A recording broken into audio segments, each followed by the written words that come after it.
So we think this is a good way to begin the new year, to let it really be new and not drag so much of last year into this year.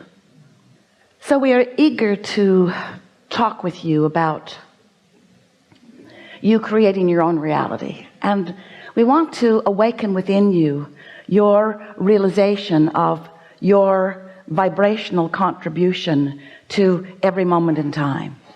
We want you to find the balance between the desire that life has caused you to focus into place and the open valve, so to speak, which is the conduit between you and the energy that creates worlds. It's like a pipeline where the energy that creates worlds flows through you toward whatever it is you're asking for.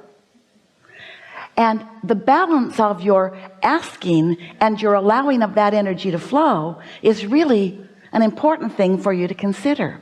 We want to talk to you about it in a way that might feel a little new to you, because it's that balance of desire and belief that equals not only what happens and how it happens, but how it feels while it's happening.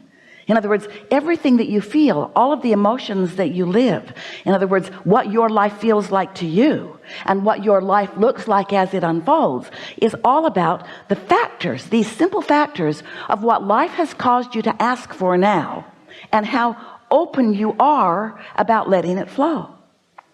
So always when Esther has a new experience, we use the analogies of her life because they are so pertinent to her and usually to you as well. So we're going to tell you a few things that are going to awaken in you some things that you might be doing too. So in Esther's new house, it's quite big, far bigger than one person needs, but not one bit bigger than one person wants.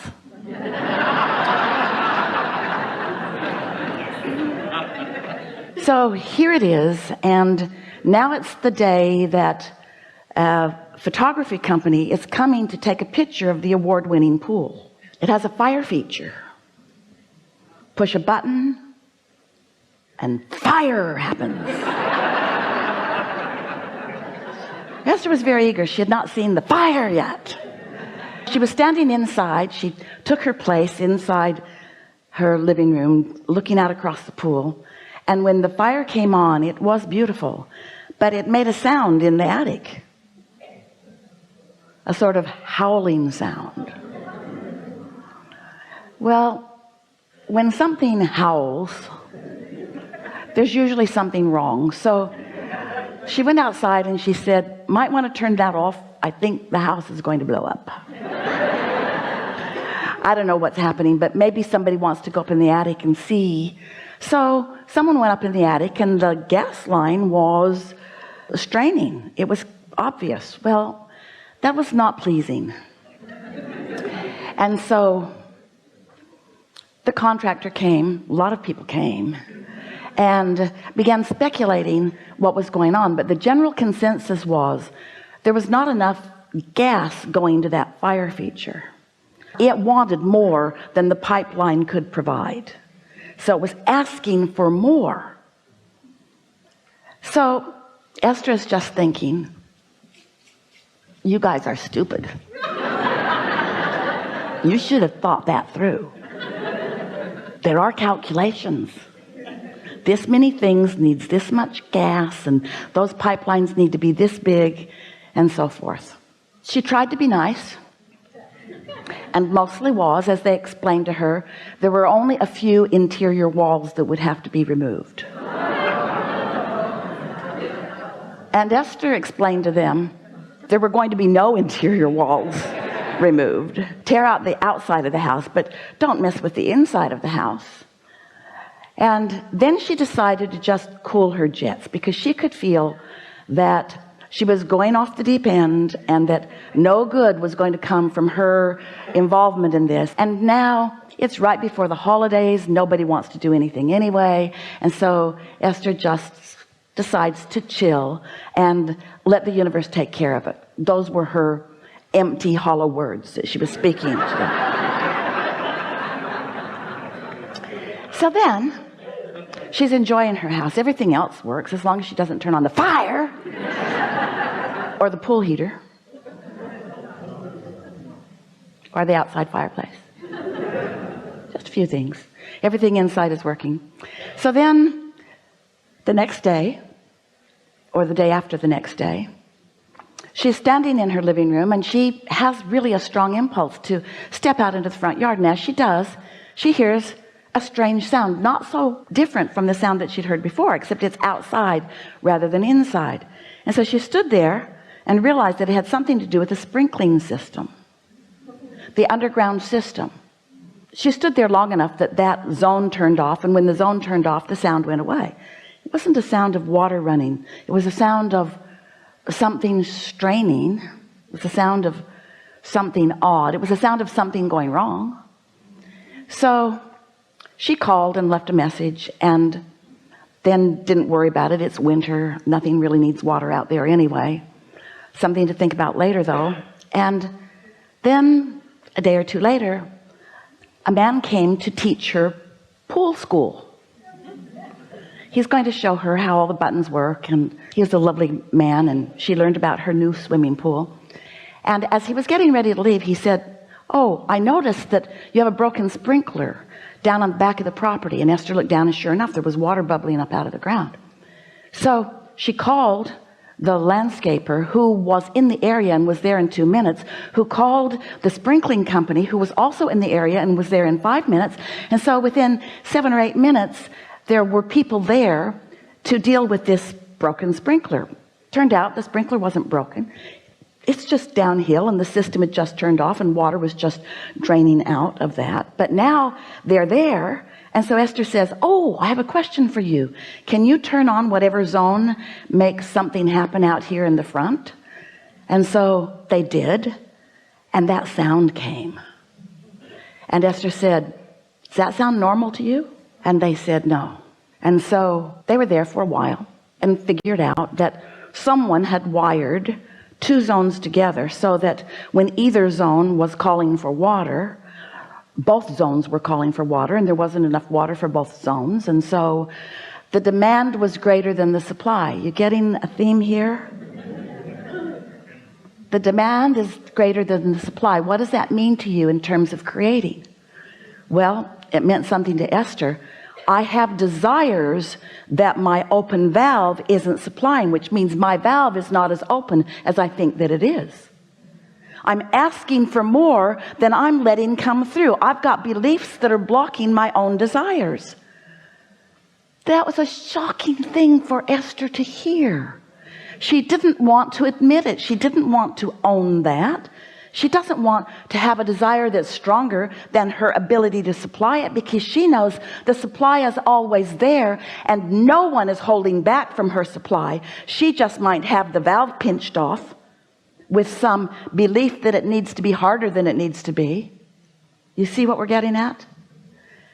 And so that really is a wonderful way to understand creation, because when you ask, it's given every single time. The question is, are you letting what's being given in, or do you have beliefs that have got it choked off in some way? And so if what you're asking for isn't coming easily, you've got it choked off, because you are supposed to be able to ask and it is given, and you're supposed to be able to let it in. Unless you've had past experiences that you keep practicing.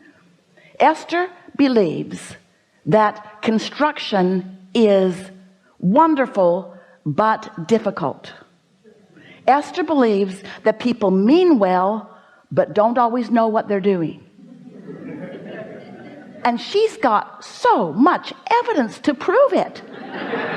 The stories she could tell you and entertain you with, oh, you would be so entertained. And then you would add your stories, and together you would collectively practice the flawed premised theory that life is supposed to be hard rather than that life is supposed to be fun. Esther's been practicing justifying the goodness that comes to her through her hard work longer than is good for her. And you are too. We just wanted to begin this gathering with this powerful and always true premise. How things are playing out in your life experience is how you know what you're doing with your request for the supply and you're letting the supply in. You can tell by two ways how you're doing creationally or vibrationally.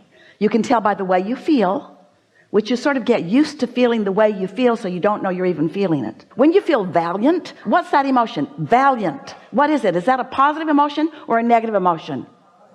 Really? That's you against the world? Really? That's positive? Oh yeah, I can wrestle you to the ground and kill you. One day Esther decided to move the rods in her closet that were not placed the way she'd asked them to be placed. Oh, it was a weekend, no one was around. She literally took a rod out of the place with great struggle because it was really tight in there, and just a smidge too long to go back in easily. So she put it upside down and hammered both ends of the pipe until it was just short enough that it would fit back into place. There. And then she thought, oh, I might be banging it into place. Could have just waited. A nice strong man would have come and done that for me in 2 days. Except I wanted to do it today because I wanted him to be wrong. Told him it was too long. All 27 of them. Told him it was too long, but they know better. So we're sort of throwing Esther under the bus here a little bit, along with all of the rest of you, because we want you and Esther to give up your need to justify the good that comes to you through struggle. And when you give that up, then you will bring less struggle forward. And when you bring less struggle forward, you'll be cleaner in your now.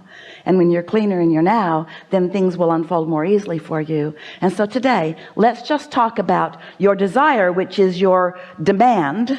And we mean that in the nicest way. Your request from the universe for universal energies, the energy that creates worlds, to flow through you toward whatever you want. That's the deal you made when you came. You said, I'll go, life will cause me to know what I'm asking for. And when I ask, Source will provide everything that is required for the accomplishment of what life has caused me to know that I want.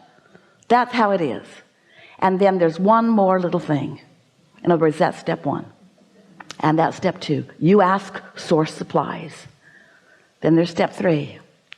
You got to be soft about your expectation of things working out for you. You've got to give up the struggle. You've got to stop trying to prove your worthiness.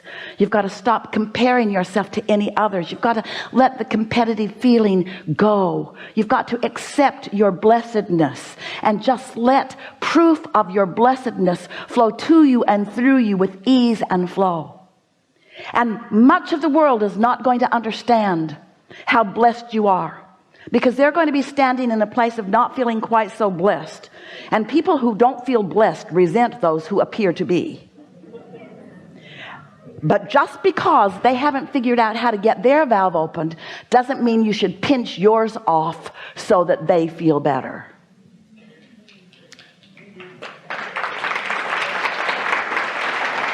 And so we've enjoyed this interaction immensely.